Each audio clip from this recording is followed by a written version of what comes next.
What is happening, you wonderful people? So June has officially flown by. July is almost here. So in the month of June, I saw 7 new releases. So I'm going to rank them from worst to best. So let's talk about it.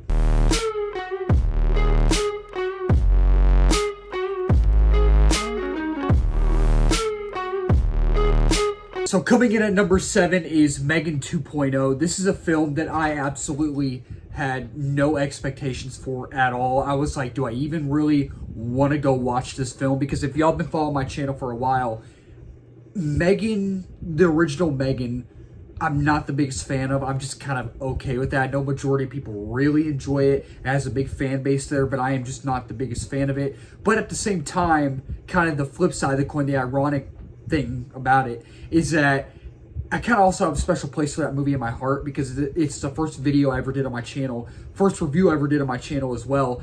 And with this film, I like the first one more, but again, that's not saying much because this film is just mediocre at best. It's just okay. I mean, I think it's shot well for the most part. I think it's shot well. I think it's directed well. And some of the action was pretty good. I thought some of the action was actually pretty good. Not like the greatest action we've ever seen, before, but I thought the action was pretty good. It's campy and cheesy. It's campy and cheesy. You know what you're going to get with the Megan films. You know how self-aware the Megan films are going to be. And they take the sci-fi route instead of the horror route. They lean heavily away from the horror and they go more the T2 Terminator 2 route, which at times is okay. At times I enjoyed it, and it's actually pretty funny at times, and it's self-aware and knows what it is and knows what it wants to be, and it swings for the fences and it takes risks as well. Those risks don't pay off in the end really, because in this film it's just, again, they take the Terminator 2 route, and it just, because they do that, it feels more like a blatant ripoff of Terminator 2, because you have in Terminator 2, you have Sarah Connor, John Connor, you have Arnold's Terminator, and then you have our villain as well. In Megan 2, you have the aunt and her niece, and then you have Megan helping them out, and there's another robot after him. So it's basically a blatant ripoff of Terminator 2.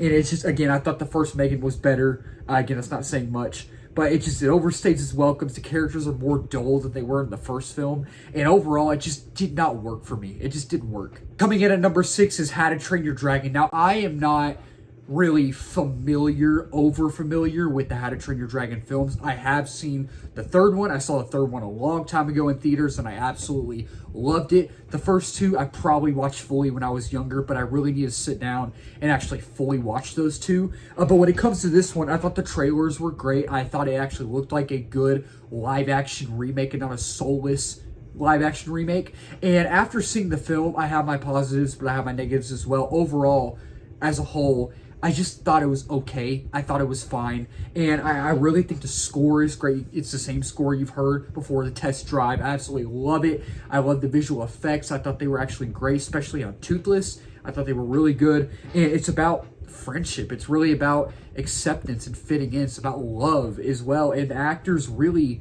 embodied their characters so well. I think that Nico Parker as Astrid was great. I think that Mason Thames as Hiccup was really good, and it's cool that Gerard Butler voiced Stoic in the animated films, and they got him to play him in live action in this film. I really thought that was great, and he was great in it as well. And it's shot beautifully to perfection. The cinematography is outstanding. It's mesmerizing as well. And again, I thought Mason Thames was great, Nico Parker was great, Gerard Butler was great, and just the performances as a whole were really good. And it's funny at times, it is. And again, I thought the visual effects were great and all that type of stuff.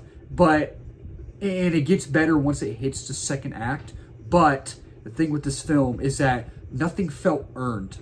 Nothing felt earned in this film. And it feels very lifeless at times, and it feels very dull at times. It doesn't feel lifeless and dull the whole time, but just at times, at certain times. And I thought the editing was questionable. It was questionable. And until when the movie starts, until he puts his hand on Toothless' head, I was literally about to fall asleep. I was like dozing off in and out, and I couldn't stay awake, and I was struggling. But when he puts his hand on his head, I was like, oh, okay, I'm dozing off a little. I was dozing off a little bit after that. There were times where I was like still dozing off, but then I really got into it. But as a whole, overall, it just ended up being okay at best. And it just, the first act is rough, and it'll, again, almost put you to sleep. And again, I didn't find the narrative interesting, and I didn't find the characters to be as likable as they should be. So overall, it just was an okay film. It just semi-worked for me, but not fully. Coming in at number 5 is ELIO. Now, I'm a Pixar fan. I love Pixar. I've loved Pixar ever since I was little. Grew up watching the movies, grew up watching Cars, Monsters, Inc., Finding Nemo, Toy Story, all of those. And with Pixar, you can tell that they're really trying to balance sequels and original films. And I love that they're making more sequels, but I really love that they are going with original films. And when it comes to ELIO, this film was supposed to come out last year, and the trailers haven't done anything for me. And after seeing it, it's fine. It's okay. It's innocent enough. It's lighthearted enough. And I mean, I think it's good for the family. I think it's good for younger audiences. I think younger audiences will really enjoy it. And it's funny at times. Some of the humor lands, some of it doesn't. And it has a uniqueness to it. You actually feel that nuance, you do. And the movie is emotionally engaging. It is. It really is. And satisfying as well. And you actually feel the emotional weight. You feel those pathos. You do. And it's relatable because this movie is about ELIO, our main character, who lives with his aunt after his parents have passed on. And he has no friends. He's lonely. So he contacts these aliens, and they pick him up, and they become like his friends and all that. And it's really about loneliness. And we've all felt at times in our lives, we've all felt loneliness. We've been there. So in that sense of what they were going for in the film, with the emotional depth and the pathos and the weight and just the emotional beats, you feel that. You do. And it's just, this score is really good. It's quite emotional as well. And it's just, there is a tons of emotional depth. There is. And I love the sound design. I really did. And I even thought the animation was great as well. It's eye-popping. It's stunning. And almost looked real at times. But with this film, it's just, I didn't find myself interested in what the overall narrative had to offer. I didn't care about a single thing going on. Doesn't matter if the animation is great. Doesn't matter if the score is great. Doesn't matter if the emotional depth is there. It doesn't matter if the sound design is prevalent in there as well. That's not going to work if you don't have a story that's engaging. Sound design was great. Animation was great. Sure. But you have to have a story that is engaging. You have to have characters that are memorable. You have to have characters that are super memorable. And I did not feel that in this film. These characters, I think the most memorable character is ELIO. And even then, he was an interesting character at points, at times, but for the most part, overall, I just didn't really care about his character. I didn't. And it's just okay. It's just fine. And I again, didn't care about the characters. Again, it just didn't feel like old Pixar to me. And at times, it's really bizarre. It's a really bizarre film. The way they do things in this film, what happens in this film, very bizarre. It drags at times, and it's just, the pacing's all over the place. Sometimes it's fast, sometimes it's like very slow and sluggish, and it doesn't hook you like it should. It doesn't. And number 4, one of my most disappointing films of the year so far, 28 years later. I really, really wanted to like this film. I mean, the trailers they released for this film were absolutely phenomenal, but the movie as a whole, I think that the scope and scale are massive in this film, especially for them filming it on a bunch of iPhone 15s. I think that with what they were going for, it really does feel like a big film. It does feel massive and big in size and scale and scope. It does. And it took risks as well. It did. And I applaud them for that. And it's somewhat unique. There's some nuance in here. And it has a relatively good pace. Like maybe at times it would start to drag, but I really didn't feel like it was too fast. I didn't really feel like I was too bored. And there's some great eerie and disturbing moments and imagery in this film that I really, really liked. And it's just, all of our leads are great. I think Jodie Comer's great. I think Ralph Fiennes is phenomenal in this film. Aaron Taylor Johnson's great. And our main, one of our main leads, the main kid in here, Alfie Williams, who plays Spike, he's really good. Like, he is the main character of this film. You think Aaron Taylor Johnson is, he's a main character, he is, but Alfie Williams is the star of this film. He's great. And I thought there was good world building in this film. I thought the world building was good. And I thought the score was great. I thought the sound design was great as well. But with this film, it's just the tone is so inconsistent. And it just is so uneven at times, especially with what they do at the very end of the film. It's so bizarre, and it does not make any logical narrative sense at all. Maybe it will when we watch this. Maybe it'll make sense when we watch the second one. When the second one releases, it'll probably make more sense. But because we haven't seen that one yet, the ending makes no logical or narrative sense. It doesn't. And I'm not going to say what it is if you haven't seen it yet. No spoilers. I don't want to spoil anything. But it's a perfect example of a movie trailer being better than the actual movie itself, being better than the actual ending product itself. And it's just, while watching it at times, it felt like I was looking through a telescope. And I understand Danny Boyle is a very unique, nuanced director. I understand he's very different and he's nuanced when he directs. And I understand when watching this film, I understand that the left, okay, when you're watching it, the left felt blurry, the right felt blurry, and the middle looked like you were looking through a telescope. And it was just very distracting in the film. And it's just, again, super bizarre, and it's weird. It's a weird film. It is. And it's just, the risks that they take don't pay off in the end. They don't. I feel like they didn't at all. And it doesn't feel like it's setting anything up for the future. It doesn't. And it's just, again, the tone's inconsistent at times. And it's a perfect example of a movie trailer being better than the ending product, the movie itself. And it's just, again, the risk didn't pay off. Again, the overall narrative wasn't executed properly. Even though it's somewhat interesting, the story is interesting. It is. And I see the potential. I understand what they were going for, but it just does not, it is not executed properly. It makes no sense at all. And number 3, Ballerina, or From the World of John Wick, Ballerina. I really enjoyed this film. Is it going to be one of the greatest films ever made or the best film of 2025? No, it's not. But I think it's in my top 10 right now, I think. It might be, it might not be. But even if it is or isn't, it's not going to be in my top 10 films at the end of the year. I don't think it will be. But the thing is with this film is that you know what you're going to get from the John Wick films. You know how over the top and insane the action stunts are going to be. And that's what makes the John Wick films fun, you know? And I would say, honestly, I love John Wick 4 and I love this film. The first 3 John Wick films I like. I'm not like a huge lover of them, so they're kind of lower on my list. But this one is that the action is insane. And when there's when the slow moments hit, because there are slow moments in this film, the action, from what we get with the action, it's insane, and it actually elevates the film. It actually makes the film go faster, right? And it's very violent. It's very violent, and it plays good with the crowd. It does, and it's just, Ana de Armas is great as our lead, Eve, and she can definitely lead a film and definitely lead a franchise, I think. And at times, it did feel like it was a part of the John Wick universe. At times, it didn't, though. At times, I was like, okay, I feel the scope, I feel the world building, and I feel like this is a part of the John Wick franchise, but at times I'm like, feels like it's its own thing. Feels like it's its own universe, right? And it gets better when the second act hits, and there's great world building. It was directed well. I thought there was great action set pieces, and I really, really did enjoy the film. I did, but at the same time, I think that is sluggish at times. It is. And the villain we have in here is kind of a one-dimensional villain. He's not very memorable at all. And it's just, there's no real reason for John Wick to be in the film, which is great that he was in it. I'm so glad Keanu Reeves came back as John Wick for this film. And I would have, if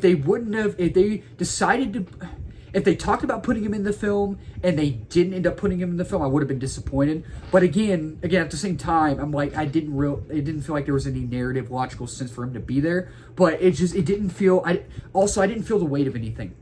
I didn't really feel the weight of anything, like any emotional weight or just any type of weight at all. And it drags at times. And at times it's paint by numbers. It's cookie cutter. You've seen this action film before. It's basically John Wick 4, but with a different main character. And it's just fun. It's a fun film, but it does have its flaws. It does. And coming in at number 2 is Predator, Killer of Killers. Predator, Killer of Killers is a film that I really did enjoy. I really did enjoy it. And I'm already wanting to watch it again because I was not the biggest fan of Prey, But what Dan Thackenberg did with this film and what he's possibly going to be doing with Predator Badlands, I cannot wait to see that film.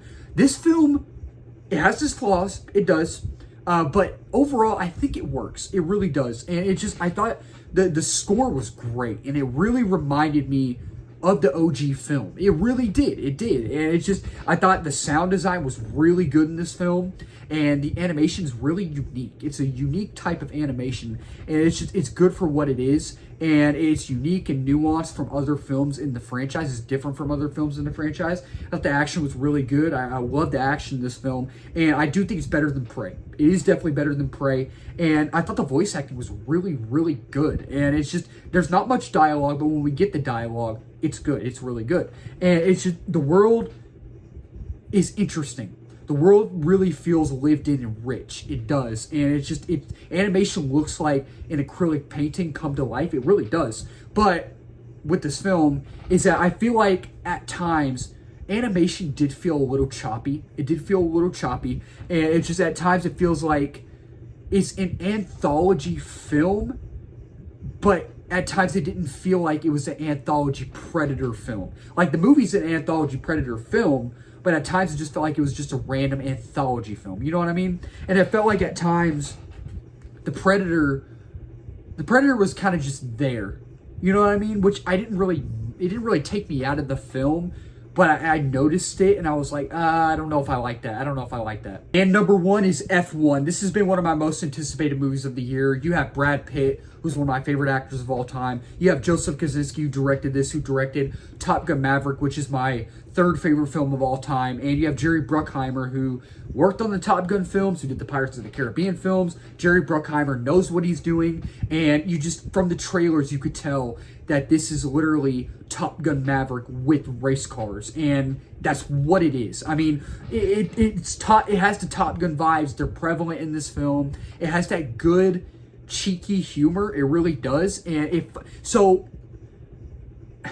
the first part of the film, around the first act, I wasn't sure if I was gonna like it. I was like, oh no, I don't think I'm gonna like this. But then once they get to the first race, which I think is in Britain, something happens and it really starts to find its footing. It really starts to go, and I was into it the whole rest of the time. And it's just, Brad Pitt and Damson Idris are really good. They both steal the show, and I love the contrast and parallels between both of their characters, their arguments and banters back and forth. Javier Bardem is at his best here. I think he's great in this film, and it's literally if Top Gun, Ford v Ferrari, and Days of Thunder had a baby, and this movie was the outcome. That's literally what this movie is, and it works, man. And it has heart, it has energy, it has racing and scenes that are so intense that it'll make your heart pound with thrilling excitement. That's how good it is, and the editing is fantastic, and I absolutely love how the camera moves, and just the camera angles and the camera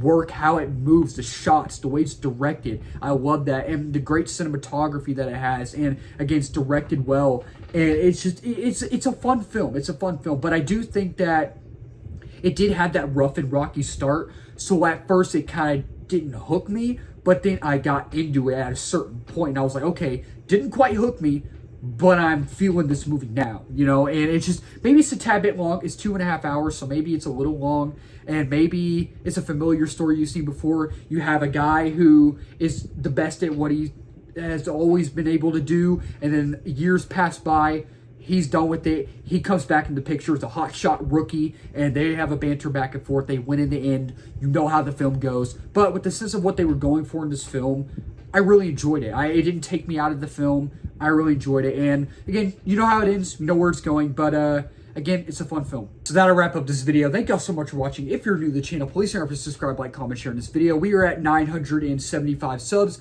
Next big milestone is 1K. Reaching that quickly. 2K is the next one, beyond that as well. If you're new as well, I did movie reviews, TV show reviews, trailer reactions, movie live streams, movie news, movie rankings, all that wonderful movie stuff under the movie umbrella. And let's talk about it down below. Which movie did y'all like the most in June? F1, 20 years later. Which one was y'all's least favorite? ELIO, How to Train Your Dragon. Let's talk about it down below. Keep talking movies, wonderful people. Cheers.